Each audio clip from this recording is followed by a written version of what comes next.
નમસ્કાર ખેડૂત મિત્રો, લીલુડી ધરતી યુટ્યુબ ચેનલમાં હું પ્રશાંત પટોળિયા આપ સર્વે ખેડૂત મિત્રોનું હાર્દિક સ્વાગત કરું છું. ખેડૂત મિત્રો, આપણને બધાને હવે લાઇટ થઈ છે કે પાછલા 3-4 વર્ષથી કોઈ પણ પાક હોય, ભલે તમે મગફળી વાવતા હોય, કપાસ વાવતા હોય, શાકભાજીનો કોઈ પાક કર્યો હોય કે મરચી કરી હોય, સુકારો એ એક એવો પ્રશ્ન છે કે કોઈ પણ પાક વાવો એમાં સુકારો લાગે. એક વખત સુકારો લાગી ગયો પછી એની પાછળ તમે ગમે એટલી મોંઘી દવાના ખર્ચા કરો તો એ લેખે લાગતા નથી કે એને જેટલું પરિણામ તમારે જોઈ એટલું મળતું નથી. જે વસ્તુનું નુકસાન આપણને થઈ ગયું છે એ તો થઈ જ ગયું છે, એ કંઈ પાછું વળતું નથી. તો પહેલેથી જ કઈ રીતની ટ્રીટમેન્ટો લઈ શકાય એના વિશે આજે ખાસ એ જે મુળિયા સાહેબ પાસેથી જાણવું છે અને તમને બતાવવું છે. નમસ્તે ખેડૂત મિત્રો, સુકારાની વાત કરી તો સુકારો જે છે આવે ક્યાંથી, તો એ ખાસ કરીને આપણે જો જાણીએ તો કે આપણે જે છે એ સાહેબ જે છે ને એ દિવસે દિવસે આપણી ખેતી પદ્ધતિની અંદર આપણે ખૂબ મોટા ફેરફારો કરતા ગયા છીએ. બરાબર. એક પાક વાવ્યો નથી કે બીજો કાઢ્યો નથી, એક વાવ્યો નથી બીજો વાવ્યો નહીં, એકનો એક પાક વાવ્યા પછી બીજો પાક પણ એના વર્ષે એનો એ જ પાક ફરીવાર આપણે વાવવામાં આવે, પાકની ફેરબદલી જે થવી જોઈએ એ પણ થતી નથી.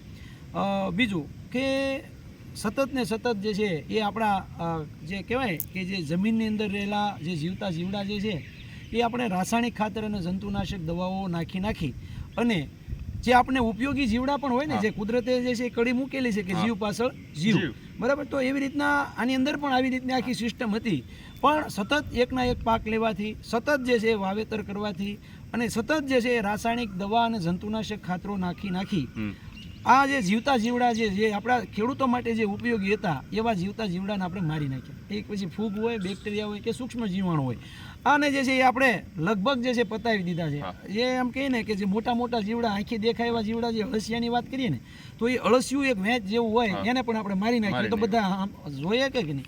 તો પછી જો એ મારી નાખ્યા હોય તો પછી આ જે સૂક્ષ્મ જીવાણુ હોય એની તો શું ઓકાત હોય. તો આ જીવતે જીવડા જે છે એને આપણે મારી નાખ્યા તો એના પાછળ જે છે એ જે ઉપયોગી જે ફૂગ હતી, ઉપયોગી જે સૂક્ષ્મ જીવાણુ હતો એનો પણ હારવાર આપણે નાશ કર્યો.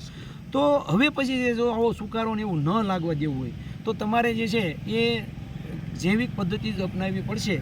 જો જૈવિક પદ્ધતિ તમે નહીં અપનાવો તો આપણા ખર્ચાઓ જે છે એ ઘણા બધા વધી જાય. જેમ કે અત્યારે હાલમાં જે છે એ બધા ખેડૂત મિત્રો જે છે એ પટ માટે જે છે ખૂબ મોટો પ્રયત્ન કરે છે, પટ માટે ખૂબ ખર્ચાઓ કરે છે. એ પછી થાઇમેથોક્સાઇમ હોય કે ઇમિડાક્લોપિડ હોય કે પછી જુદા જુદા એઝોસ્ટ્રોબિન હોય કે એવા ક્લોરોથોડિન, આવા ઘણા બધા ફૂગનાશકો પણ હારવાર એડ કરતા હોય. તો આ બધા જે છે નાખ્યા પછી પણ જે છે એ રિઝલ્ટ જેવું જોવે એવું મળતું નથી. કે ખર્ચો કરે તો મુંડા ન આવે એવું કોઈ અત્યાર સુધી કોઈ જવાબદારી નથી લેતું. ત્યારે આ સૂક્ષ્મ જીવાણુઓ જો તમે જમીનમાં ભેળવશો, બરોબર, તો જે છે એ આપણે જવાબદારી લઈએ છીએ કે તમે EPNનો ઉપયોગ કરો. શરૂઆતમાં પાયામાં જો તમે EPNનો ઉપયોગ કરી દો, જે જીવતા જીવડા છે, બરાબર, જે કૃમિ કહેવાય, જે મિત્ર કૃમિ છે, એનો જો ઉપયોગ કરી નાખો તો મુંડા તમારે નહીં આવે, એની જવાબદારી અમે લઈએ છીએ. બરાબર. બાકી કોઈ કંપનીવાળા જે છે અત્યાર સુધીમાં કોઈ એવી જવાબદારી નથી લેતા. એવી જ રીતના જે છે સફેદ ફૂગ ન લાગે કે કાળી ફૂગ ન લાગે કે હુકારો ન લાગે તો એના માટે થઈ અને જો તમે જીવતા જીવડા અંદર જમીનમાં ભેળવશો એના માટે અમે સ્ટાર પ્રોટેક્ટની ભલામણ કરીએ છીએ. કે સ્ટાર પ્રોટેક્ટની અંદર જે છે એ ટાઇકોડરમાં ના જે છે એ જુદી જુદી સ્પેસીસો એમાં નાખેલી છે. ટાઇકોડરમાં છે, પછી બેવરિયા બાસિયાના છે, પછી એની અંદર જે છે એ સુડોમોનાસ છે, મેટારેજિયમ છે, પછી એની અંદર જે છે એ NPKના બેક્ટેરિયાઓ છે. તો આ બધા અમે અંદર જમીનની અંદર નાખીએ છીએ. એમાં બેક્ટેરિયા સૂક્ષ્મ પદ્ધતિથી જે છે એટલે કે ટૂંકમાં લાઇફોલાઇઝેશન ટેકનોલોજીથી તૈયાર કરેલા છે. જો તમારે જે છે સુકારો ન લાવવા દેવો હોય તો આ તમે 250 ગ્રામ 2.5 ગ્રામ નાખી દો અને આ જીવતા જીવડા છે એ જ જે છે ફૂગને ખાય. દાખલા તરીકે જે છે ટાઇકોડરમાં સફેદ ફૂગને મારી નાખે, એ ગોતીને મારી નાખે. એમ સુડોમોનાસ જે છે એ કાળી ફૂગના જીવતા જીવડા હોય ને ગમે કારણ કે એને ખાવા તો જોઈએ ને, બરાબર, તો એને ગોતીને મારી નાખશે. એમ આ જે છે એ મેટારેજિયમ હોય તો મુંડાના જે છે એ કાંઈ જે કાંઈ એના અવશેષો છે એને ગમે એમ કરીને ગોતીને મારી નાખે. તો આ જીવની વાત થઈ. એ જે છે એ હોય એને મારતું નથી પણ ખાઈ જાય, બરાબર, ગોતીને મારી નાખે. એટલે કે સુકારો જે છે તમારે જો ન લાવવા દેવો હોય તો આ સ્ટાર પ્રોટેક્ટનો તમે ઉપયોગ કરો તો તમારે સુકારો જે છે એ નહીં આવે. એટલે કે સૂક્ષ્મ જીવાણુની સંખ્યા જમીનમાં વધશે તો આપોઆપ જે છે બીજી સંખ્યા ઘટવાની છે. આ તો થયું હું સાહેબ કે ઓલા સૂક્ષ્મ જીવાણુની સંખ્યા એક તો ઘટી ગઈ, એક તો કાં ઉપરથી આપણે મારી નાખી. તો જે વાહે જે રાખેલા છે જીવની વાહે જીવ એ ખલાસ થઈ ગયો છે, કડીને તોડી છે. ત્યારે આ કડીને જે છે અને આ પાછું જૈવિક પદ્ધતિ છે સાહેબ એકદમ સસ્તી છે. હા. તમે ટ્રાઇકોડર્માની એક વાલ નાની એમથી લઈ આવો તો 2.5 વીઘામાં થઈ જાય. બરાબર. એમાં એટલા બધા મોંઘા નથી કે જે બજારમાં બીજા જે 100-150નો પંપ થાય આવે છે. હું એવું નથી કહેતો કે મોંઘા ભાવના જે છે એવા ઘણા બધા જે દવાઓ છે કે જે તમે નાખો તો રિઝલ્ટ જે છે એ તમને મળે, પણ એ આપણે નાખીએ આપણા ખિસ્સાને પહોંચ થાય એવું નથી. ત્યારે આ સૂક્ષ્મ જીવાણુની સંખ્યા વધે ને એ જ આપણા માટે સૌથી શ્રેષ્ઠ વિકલ્પ છે, અને એના માટે જે છે એ આનો ઉપયોગ તમે કરી શકો. રહી વાત ખાતરની, તમે એમ કહેવો કે સાહેબ આ બધા સૂક્ષ્મ જીવાણુની સંખ્યા જે છે એ ખાતર નાખીએ તો મરી જાય, પણ મિત્રો વર્ષોથી આપણે ખાતર નાખીએ છીએ છતાં પણ જેવા ટકી રહ્યા છે. એનું કારણ તો કે આ બધા જે છે એ આ વર્ષો પહેલાં, એટલે કે ટૂંકમાં અબજો વર્ષ પહેલાં જે છે એ આવેલા છે. આપણે બધા તો આજકાલના છીએ. આપણે બધાને એવી જે છે એવી ઓલું છે કે આપણે આને બધાને છે ને એ હાવ મારી નાખવું, પણ આપણી તેવડ નથી. કારણ કે આ સૂક્ષ્મ જીવાણુઓ, આ જે જીવાત, આ બધા જે આવ્યા છે ને એ તો માણસ સમુદાય પહેલાં ઘણા બધા વર્ષો પહેલાં સૃષ્ટિ ઉપર આવેલા છે, અને મારવું જીવાડવું એ વાત ભગવાનના હાથમાં, એટલે કે કુદરતના હાથની અંદર વાત છે. ત્યારે આ જે ખાતરો જે છે એનાથી નુકસાન થાય છે, પણ જે છે એ છતાં પણ જે છે આ ટકી રહેલી કોલોની છે. કારણ કે 1 સેન્ટીમીટરનો ટુકડો લઈએ ને તો એની અંદર 1 કરોડ કરતાં પણ વધારે સૂક્ષ્મ જીવાણુ હોય. તો હવે એ કરોડોમાંથી લાખો આવ્યું છે. હવે એ લાખોમાંથી હજારોમાં જ્યારે આવશે ત્યારે જે આપણે છોડવો વાવીએ ને, દાણો જે નાખીએ ને તો એ દાણો ઉગશે જ નહીં. કારણ કે આ દાણાને ઉગાડવામાં પણ આ સૂક્ષ્મ જીવાણુ કામ કરે છે. આ છોડને મોટો કરવો હોય ને સાહેબ, એ આપણે એવું કહીએ કે અમે સલ્ફર પાઈએ છીએ, હ્યુમિક પાઈએ છીએ ને આવું બધું પાઈએ છીએ ને એટલે મોટો થાય, એવું નથી. આ છોડને મોટો કરવામાં પણ આ સૂક્ષ્મ જીવાણુ જ ભાગ ભજવે છે. બરાબર. તો આ જે પોષક તત્વો જે છોડ જમીનમાં જે પોષક તત્વો જે પડ્યા છે એ અલભ્ય સ્વરૂપમાં પોષક તત્વો છે, અને લભ્ય સ્વરૂપની અંદર ફેરવાનું કામ પણ આ સૂક્ષ્મ જીવાણુઓ જ કરે છે. એ મરીને પણ જે છે આપણા માટે કામ કરે છે. ત્યારે આના માટે થઈ અને એને આપણે ખોરાક તરીકે જે છે ને એ કહેવાય કે આપણા જે સ્ટાર એનપીકે, જે એનપીકેના બેક્ટેરિયાઓ પણ તમારે જમીનમાં આપવા જોઈએ. ડીએપી આપો, ઉરિયા આપો, પોટાશ આપો, એની મારે ના નથી.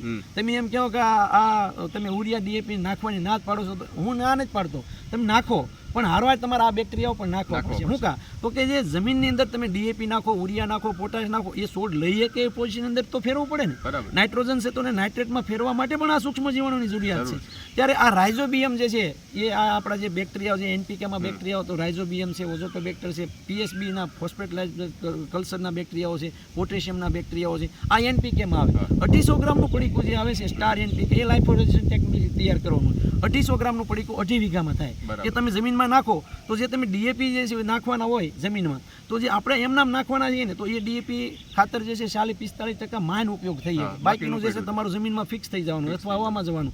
ત્યારે આ જો એનપીકેના બેક્ટેરિયા તમારા જમીનમાં તમે નાખેલા હશે ને તો 80-85% જેવું કામ આ ડીએપી તમારું કરશે. બરાબર. ઉરિયા તમારું કામ કરશે, પોટાશ તમારું કામ કરશે.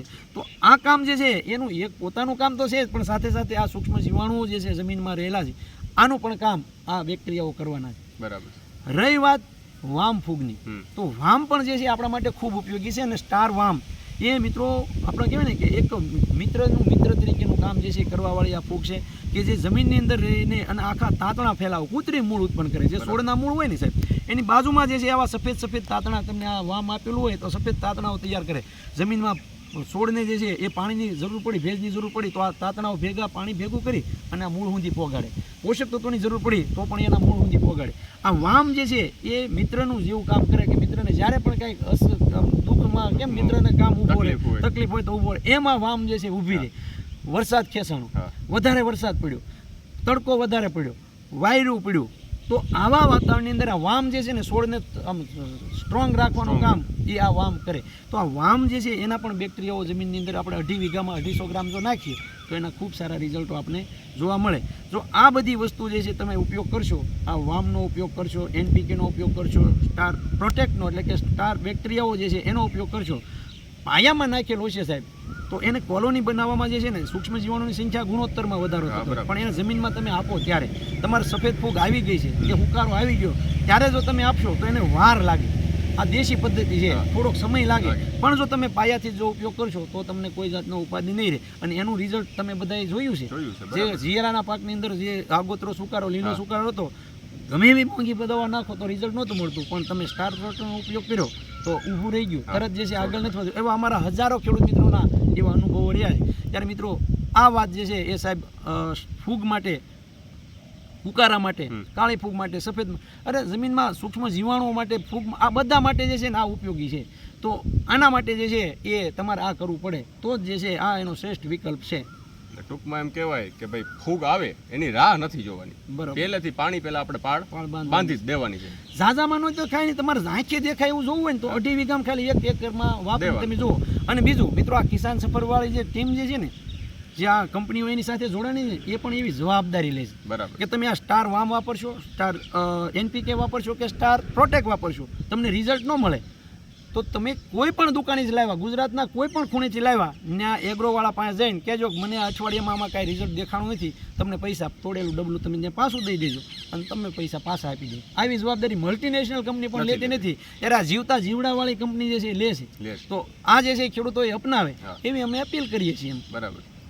ખૂબ સરસ તમે વાત કરી કે સ્ટાર પ્રોટેક્ટ, NPK અને વામ. તો ઘણા બધા ખેડૂત મિત્રોને એક પ્રશ્ન હોય કે આ વસ્તુઓ કયા સમયે વાપરવી અને આગળ પાછળ કેમિકલના છંટકાવમાં કંઈ ગેપ રાખવો પડે, કોઈ કેમિકલ સાથે ભળે, એના વિશે થોડી હા ચોક્કસ મિત્રો, આ જે છે ને એ જીવતા જીવડા છે એટલે આપણે એક તો મગજમાં આવી જાય કે જો દવા હારી આવ્યું કે ખાતર આવ્યું તો મરી જાય. બરાબર. પણ મરી જાય, પણ એની જો એકવાર કોલોની બની જાય હા. પછી જે છે એ મરે તો એની સંખ્યા ઓછી મળતી હોય. ઓછી મળે. બરાબર. દાખલા તરીકે આના મીંડા હોય 10 ની વાહે 10 મીંડા, એવી રીતના આમાં ઘાત નાખેલી હોય એટલા આપણે ગણીએ ને એટલા આની અંદર 1 ગ્રામની અંદર આ જીવતા જીવડા હોય. બરાબર.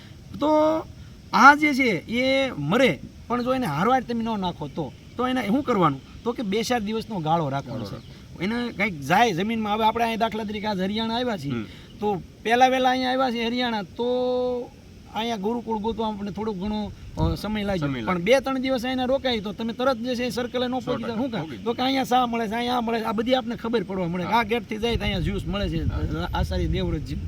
એમ આમાં જે છે એ પણ આ જીવતા જીવડાને પછી એને ખ્યાલ આવી જાય કે ભાઈ મારે અહીંયા જાવ ને આવું નુકસાન થાય, આવું ભી પડે એવું હોય ત્યારે આપણે અહીંયા વયા જાય તો વાંધો આવતો નથી. મરે તો થોડા ઘણા મરે. તો આ વાત જે છે એ ખૂબ અગત્યની છે અને આનો ઉપયોગ જે છે એ ભેજવાળા વાતાવરણમાં કરવાનો. કારણ કે આ સૂક્ષ્મ જીવાણુ છે એને આંખ્યું નથી, ઓલું શું કહેવાય, એને પગ નથી કે પાખું નથી, એ હાલીને ક્યાંય જઈ નહીં શકે.